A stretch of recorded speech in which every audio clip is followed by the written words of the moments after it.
bienvenidos, bienvenidas. Estamos en la siguiente cápsula, que es la cápsula de... Gracias por los efectos especiales, Andrés. La cápsula de entrevista. Y estamos, bueno, yo personalmente muy entusiasmada, la verdad, porque tenemos una tremenda invitada. Pero primero vuelvo a saludar a mis coanfitriones, José Illich García, ¿verdad? Físico. Hola, José.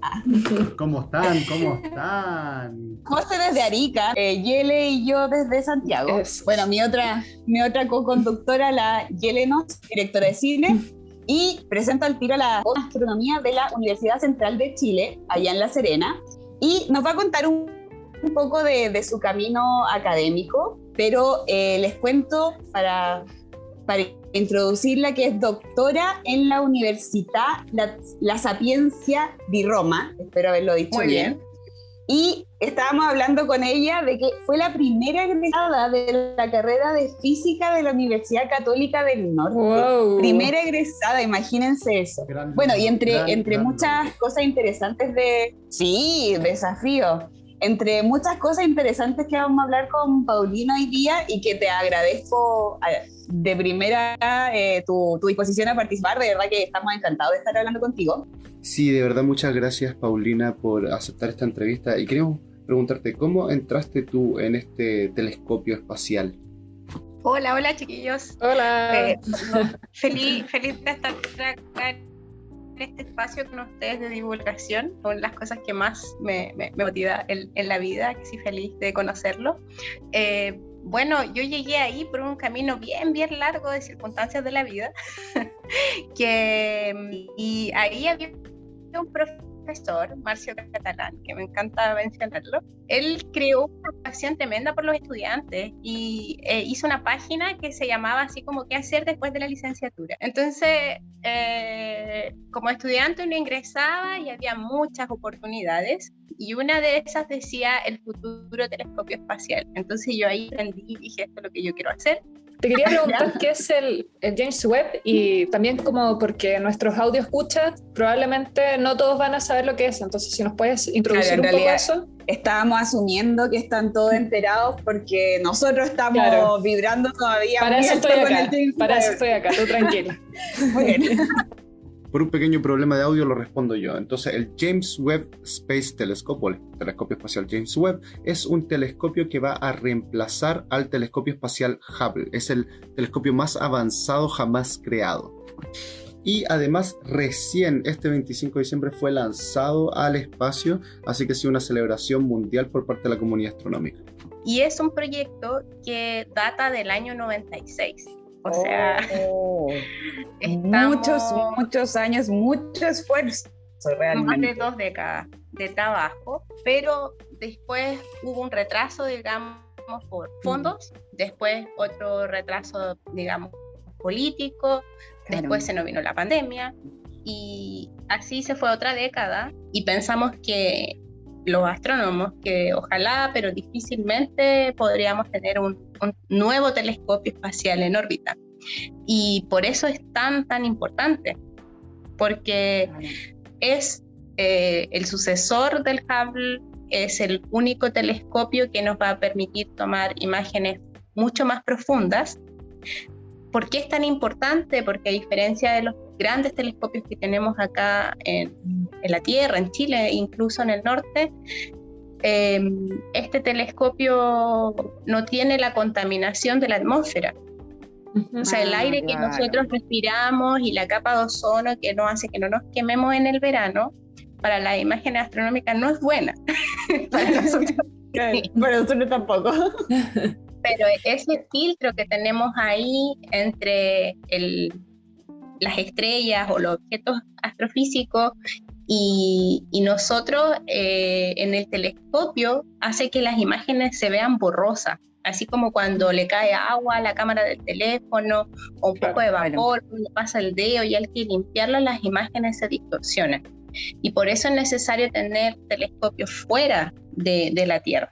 ¿Qué fue exactamente lo que tú hiciste porque tú estabas involucrada en el retorno del James Webb? Claro, en maximizar el retorno científico de ese telescopio. O sea,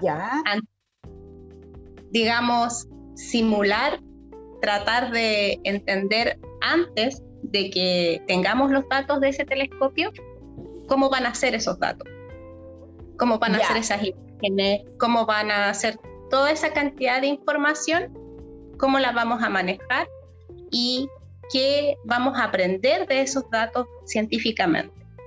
Entonces, en general, ¿cuáles son los datos que se usan para el diario vivir de un telescopio? Como los datos que se extraen para lo cotidiano. Hay imágenes y espectros, ¿ya?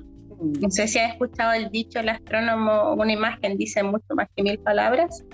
Lo había escuchado no sabía que era un lema de los astrónomos. Yo tampoco.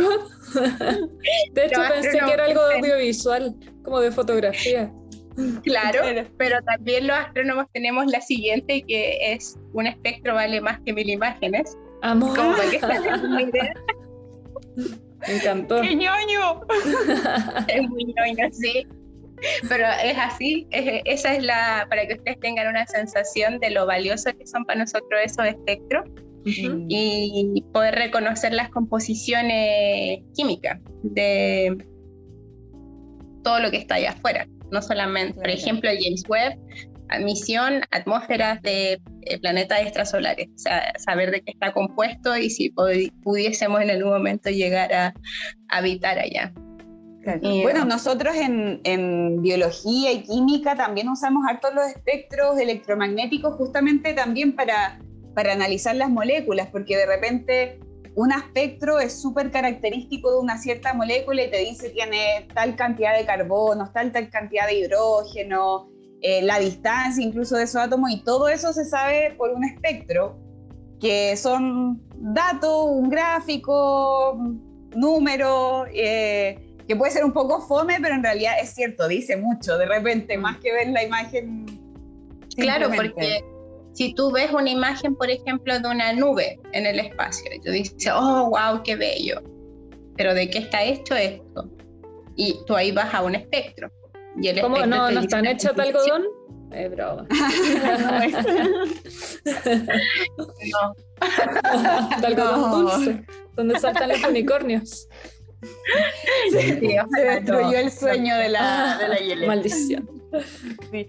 Oye, Paulina, tú hablabas también de que los telescopios que tenemos acá en la Tierra se ven muchas veces obstruidos o contaminados por distintos factores externos, y uno de ellos es la contaminación lumínica, me imagino.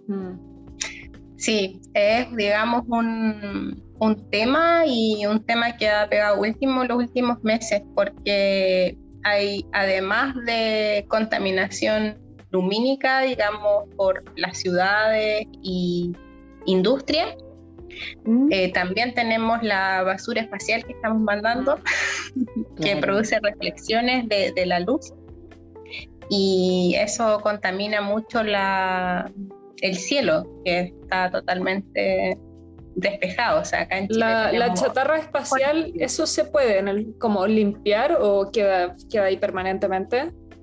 Queda permanentemente. Y ahora, por ejemplo, este nuevo telescopio que enviaron, el James, ese después en algún momento puede ser que se transforme en chatarra espacial. Los telescopios, por ejemplo, como el Hubble o como el James Webb, van con o sea, eventualmente sí, pero si todo sale bien, ellos hacen, digamos, pequeñas correcciones, lo que los permite quedarse en órbita. Y eso significa que al menos es una chatarra espacial, ojalá no muy pronto, pero orbitan con una órbita definida, que tú sabes efectivamente dónde va a estar. Ahora, en el caso del James Webb, no complica, incluso en décadas más, cuando sea chatarra, eventualmente, no va a complicar a lo que pase con los telescopios en la Tierra, porque el James Webb está viajando ahora a una órbita que es muy lejana, 4 veces la distancia de la Luna. Entonces, o sea, ningún telescopio acá lo lograría ni siquiera captar. No va a poder reflejar ningún tipo de luz. El problema son los telescopios, la chatarra espacial que está más cercana, que esa sí refleja un montón de otras luces. ¿De qué como está les decía, compuesta la chatarra? ¿Cómo? De Pueden satélites. ser muchas cosas, claro. Todo Claro, lo que pero- mandamos al espacio. ¿Pero qué mandan al espacio? ¿Satélites? ¿Telescopios? ¿Qué más? La estación Sería. espacial. Claro, la estación No, pero espacial. la estación espacial todavía no es chatarra. Ya, Esperemos que no sea. ya, pero son Sí. entonces No, pero- como, digamos, en mayor porcentaje son satélites. Claro. Claro. Metales, Y- más y- que nada. Silicio, aluminio. Pasó que mucho tiempo mandaron un montón de cosas y que no pensaron en que iba a ser un problema a largo plazo. ¿Ya? Entonces quedaron ahí dando vueltas. Ahora todas las cosas que envían a órbitas cercanas Ujú. las planean para que cuando terminen su vida útil caigan y se quemen en la atmósfera. Ya. Entonces no se conviertan en chatarra a largo plazo, pero ahí en la década en la época de la carrera espacial y todo eso, mandaron cualquier cosa para arriba. Sin pensar en el futuro. Bueno, igual que lo que ha pasado con el plástico, con la ropa, con todo Con lo todo, que básicamente. producimos acá en la Tierra. ¿Y cuál es la función del satélite? Del Depende del telescopio. satélite. No, de un satélite. Como qué funciones puede cumplir. Pueden ser telecomunicaciones, puede ser como para un telescopio, Ya. puede ser como Puede la ser estación científico. espacial de conexiones, claro, fines científicos. Acá de Chile se han mandado, satélites de que hecho, miran la como Tierra. 2 o 3. Sí, los pasa. Sí, y tenían como nombre, como Suchay, parece. Suchay. Sí, eso, pues Paulina Sí. sabe mucho más que yo. Sí, pues hay satélites que miran la Tierra para hacer análisis de nuestra propia atmósfera, de nuestros océanos. Como Google etcétera. Maps, por ejemplo, que tú te puedes meter a Google Earth y ahí ves la Tierra en, no sé si en tiempo real o son fotos que se tomaron. Son fotos la gran mayoría. Ya. Sí, son fotos que se van tomando en periodos largos de tiempo como para hacer los mapas y todo eso. Exacto. Perfecto. Paulina, Sí, yo... Su- Dale nomás, Suchay- explica lo de Suchay, por favor. No, que Suchay es como a mí me entusiasma mucho ese proyecto, porque es como nuestra primer gran logro como no agencia espacial chilena. y nada, encuentro que es súper importante mencionarlo y reconocer todo ese trabajo. Y ellos siguen, es un grupo que cada vez crece y se motiva a muchas más personas a participar y a que esto funcione. Hay que así, súper bien. Oye, hablando ¿Qué de opinas, la Paulina? nueva agencia... Dale, José. Perdona, ¿qué opinas, Paulina, de hacer una agencia espacial chilena? ¿Hay algo que valdría la pena hacer o quizás no? ¿Cómo ves eso? Mira, es algo que es bastante costoso, pero en una línea de tiempo yo le daría unos 50, 100 años. ¿Por Mucho. qué? Porque, pero no es para nada tirado de las mechas, como diríamos en buen chileno. Porque si de aquí a 50 años nosotros, como chilenos, logramos posicionarnos en la construcción y diseño de instrumentos astronómicos, después asociarnos con SpaceX o quien esté en ese momento enviando cosas al espacio, va a ser mucho más fácil. Pero nos faltan esas dos componentes. Entonces, si avanzamos en una para después ir a la segunda parte del envío al espacio, es algo súper interesante. Hoy en día ya estamos empezando el desarrollo de instrumentos. Hay centros de astroingeniería a nivel nacional, y hay como 3, donde se están armando cámaras, espectrógrafos desde cero, los instrumentos que van montados en los telescopios.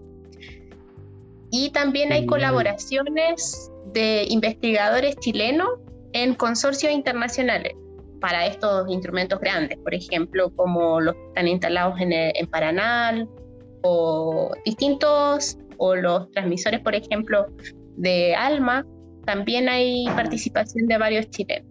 Y por ejemplo, lo que yo fui a hacer a Europa, porque yo vivía en Roma, pero pasaba por distintas localidades, de eso se trataba la red, era para trabajar en el máximo retorno científico de un espectrógrafo que se llama el NIRSPEC, que ya se fue, está en el web, y por ende a nosotros como estudiantes de doctorado nos llevaron de lugar en lugar, o sea, desde la ESA a ver cómo simulaban el lanzamiento del cohete y que el espectrógrafo no se rompiera, desde cómo montaban el espectrógrafo en sí. O sea, no sé si han visto esas fotos que salen ahí todos los científicos como de batas, así como muy tapados porque no puede haber ninguna contaminación, nada de polvo. Así íbamos a los laboratorios a conocer, por ejemplo, los materiales. Y había materiales increíbles, así como ese que vieron, que se ven, que se empieza a abrir el James Webb. Sí. Y es como un aluminio. Imagínense cuando ustedes pescan el aluminio, pero tú lo tiras, lo separas y no se rompe. Lo tomas con ambas manos y normalmente no dura nada. Ya, ese material que se fue en el James Webb es como el aluminio, pero con una resistencia increíble y no se quema, no se rompe con el viento y pesa menos que el aluminio. Entonces, oye, y finalmente siempre están esas preguntas de por qué por qué estamos tanto en el espacio, por qué no fijarnos más en la Tierra, que tenemos tantos problemas, pero finalmente el desarrollo de estos mismos materiales luego va a ser aplicado acá en la Tierra para otros usos. Entonces es finalmente un impulso para igual hacer mejoras para nosotros acá en la Tierra. Exacto. Sí.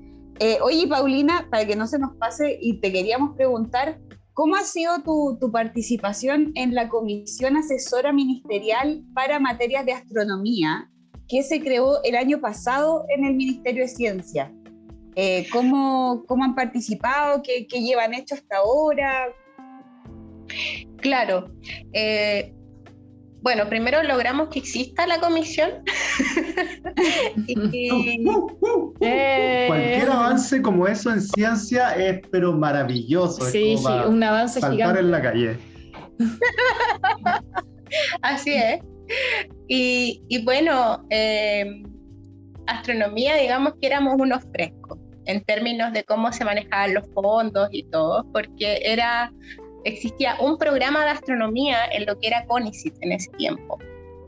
Y nosotros teníamos como un manejo especial en ese programa, no por astronomía en sí, sino por toda la ingesta de fondos y convenios y distintas cosas con los observatorios extranjeros. Entonces, cuando se creó ANIT, que fue lo que reemplazó CONICET, perdimos esa institucionalidad. Y cómo la íbamos a implementar en el nuevo ministerio era una gran pregunta. Y o eso sea, ¿no un traspaso desde CONICET a NID como de lo que llevaban desarrollado? No porque son organizaciones distintas. Entonces el programa de astronomía dejó de existir. Y cómo eso se iba orquestar en esta nueva institucionalidad era una de las grandes preguntas. Entonces, lo más lógico es que esto siguiese siendo parte del ministerio, y ANIT es una agencia quien se va a seguir encargando de los fondos y todo eso, pero faltaba, digamos, como la gestión que actualmente le llamamos astropolítica. Claro. Política, no lo había escuchado. Bueno. otro término ñoño. Y eso nos faltaba. Y esa astropolítica, se creó esta comisión y hay tareas como súper claras. Por ejemplo, un plan estratégico de desarrollo de la astronomía para los siguientes 10 años, que a eso nosotros le llamamos habitualmente el Decadal Survey, que es un muestreo de los siguientes 10 años que nosotros vemos a futuro en los siguientes 10 años para el desarrollo de la astronomía.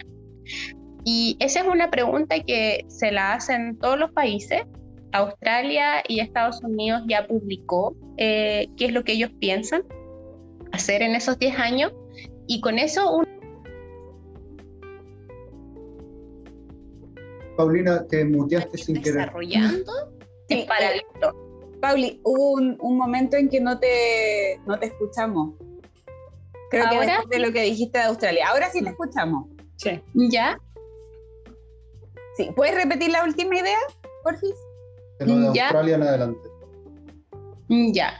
Bueno, Estados Unidos y Australia ya publicaron sus Decadal Survey, o sea, lo que ellos pretenden, cómo pretenden desarrollarse en el área por los siguientes 10 años, y eso a nosotros como chilenos nos permite ir desarrollándonos en paralelo y no, digamos, tratando de agarrarnos en lo que ellos están haciendo. Y es súper importante. Por ejemplo, hay áreas de desarrollo de la astrofísica que no están hechas acá en Chile, porque no tenemos la expertise, porque no tenemos las máquinas, no tenemos la industria, un montón de cosas que nos faltan. Pero tenemos los mejores cielos del mundo, se supone, y somos líderes en astronomía y hay cosas que no podemos hacer.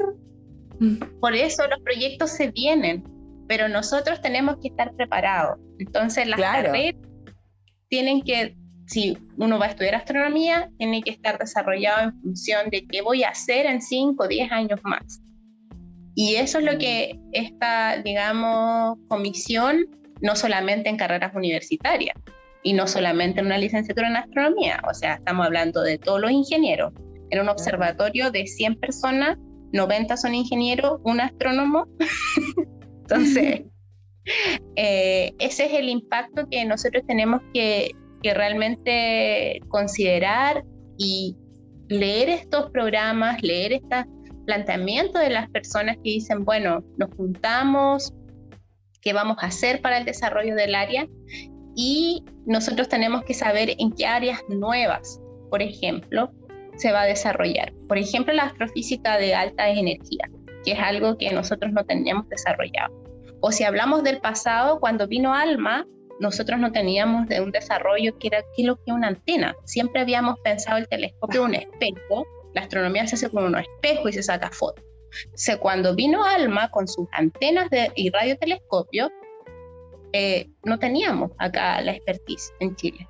Entonces se fue desarrollando frente a la marcha. Ahora viene la astrofísica de altas energías.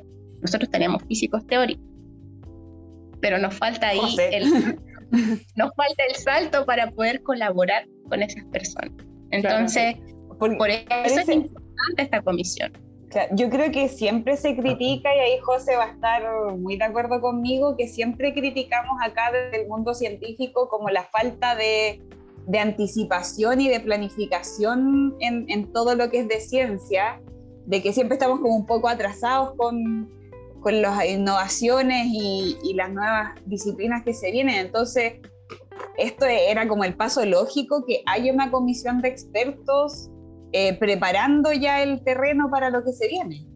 O sea, de hecho, lo que me parece ilógico es que no estuviera de antes. Algo que pasa mucho en Chile es que la ciencia la miran como miran todas las cosas, es decir, miradas cortoplacistas de qué es lo que hacemos ahora, pero no a largo plazo, que es donde la ciencia mejor se desarrolla. Exacto, pero en la astronomía ya llevamos más de medio siglo, 5 décadas, siendo anfitriones. Entonces, hay ese número, a cualquier autoridad le choca y dice, no, en verdad tenemos que hacer algo. Porque o sea, esto tenía que estar listo ayer, literalmente. Hace 40 años ya no lo hicimos. Entonces, es como una pega para una generación para atrás, ¿cachai?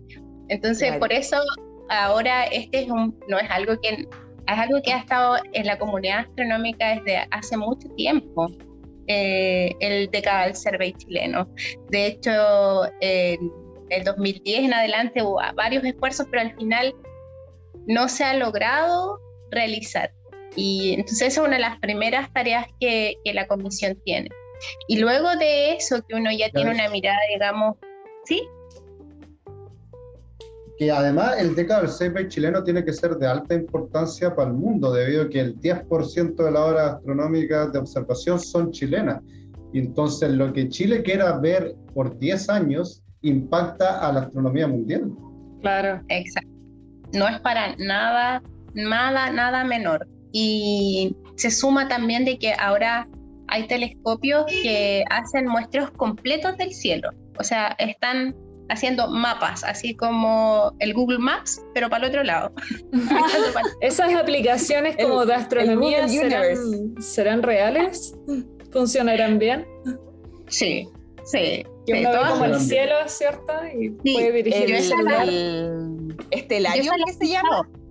Hay otra que se llama, el Stellarium creo que era Cobra. Hay otra que se llama SkyMap. Es que es muy bueno. ¿Por qué todo lo bueno tiene que ser caro? Bueno, así es.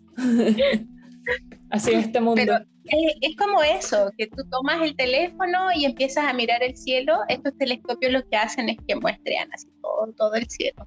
Todo el cielo y todas las noches. Y hay que ver cómo vamos a participar nosotros, por ejemplo, ahí como chilenos. Y bueno, otra de las aristas así como muy importantes de esta comisión es el tema de la educación, de que esto no parte a nivel universitario, sino que tenemos que partir con los más chiquititos. Y los astrónomos tenemos como varias inquietudes pedagógicas y siempre nos asociamos con gente. Y de hecho hay una inquietud internacional de la comunidad de la Unión Internacional de Astronomía, y esa institucionalidad se llama NAEC, que es una asociación como para enseñar astronomía a los profesores. Y se educan a los profesores y los profesores llegan a la comunidad. Entonces ser como superpower desde, ojalá el kinder en adelante, una educación de calidad, pensando en que claramente no todos van a ser astrónomos, pero van a tener el gusto por la ciencia, van a entender el método científico, y de ahí para adelante tú generas personas, desarrollas personas con conciencia, con opinión, con argumentos. Entonces creemos que puede tener un impacto que es mucho más amplio, mucho mayor. Súper importante. Totalmente, sobre todo con las últimas iniciativas de astronomía inclusiva que se están desarrollando en todos los lugares. Andrea, por favor. Paulina, bueno, ya tenemos que ir cerrando, pero antes de terminar esta jornada, quería preguntarte si nos podrías contar acerca de las actividades de astronomía inclusiva en las que estás participando. Bueno, ahí hay muchas cosas que tenía que contar. Vamos a tener que hacer otro programa entonces, donde nos cuentes todos los detalles. Que tuvimos un concierto el 17 de diciembre, que es un arcoíris extragaláctico, así le llamamos. Y fue presencial acá en la Biblioteca Gabriela Mistral. Ahora el 29 en el Teatro Municipal de La Serena hay una obra de teatro. Bueno, pero el concierto quedó en Instagram. Si siguen el Instagram de AstroUSEN, ahí lo pueden ver y escuchar. AstroUSEN, lo vamos a buscar. Perfecto. Y el 29 y era un concierto de... Ay, perdona, dinos esa fecha para anotarla al tiro. 29 de enero. 29 de enero, perfecto. Sí, estamos en La Serena y el lunes 31 en Vicuña, que es una función de teatral de la compañía Ñeque Teatral. Y ellos van a traer esta obra que se llama Acercando al Universo. Tienen unos librillos pedagógicos, así que esperamos llegar ahí a la comunidad. Y este concierto era de sonidos del universo. No, este concierto se basa, ahí ese fue otro podcast, pero básicamente tomamos la imagen astronómica y la transformamos en sonido. Maravilloso. ¿Ya? Y eso se lo pasamos a unos músicos y ellos hicieron un concierto. ¿Y a quiénes va dirigido estas actividades de astronomía inclusiva? A todo público, todo público. La idea es acercar la ciencia sin encerrarte con una diapo en una sala o en una charla por YouTube, que sea a través de la música, del arte, cualquier otra iniciativa. Buenísimo. Y para el Día de la Astronomía vamos a volver a tener el concierto en Vicuña el 21. Y ahí ya pensamos grabarlo en un formato que se pueda estar en YouTube, porque como les digo, ahora solamente tenemos la grabación del Instagram, que no es muy profesional, pero sí se puede dar una idea de lo que estamos haciendo. No, está buenísimo, ahí vamos a verlo bien y quienes se animen que vayan presencial, debe ser hermoso. Por supuesto. Y por supuesto que aquí Fundación 42 va a estar compartiendo todos los afiches asociados a estas actividades para que en caso de que no lo alcanzaran a notar, van a poder ver los afiches en todas las páginas asociadas. Y por supuesto, en las páginas de nuestra querida invitada, ¿hay alguna red social donde la gente te pueda seguir, ver lo que estás haciendo o alguna red social de alguna institución? AstroUSEN, que es la red de mis estudiantes, y FINARQ, que es donde subimos todo de la Facultad de Ingeniería y Arquitectura de la universidad. FINARQ. Ahí lo tienen, estimadas y estimados. Perfecto. Súper, lo tengo anotado. Andrea, últimas palabras, Kiele. Bueno, sí, o sea, más que nada dejar siempre a todos nuestros audios escuchas a seguir participando, a estar atentos a nuestras nuevas sintonías. No cabe duda de que Paulina va a ser invitada a una segunda, bueno, siempre que ella pueda, porque tiene muchas cosas que contarnos muy interesantes, así que agradecemos mucho tu participación, que hayas estado acá y tu disposición.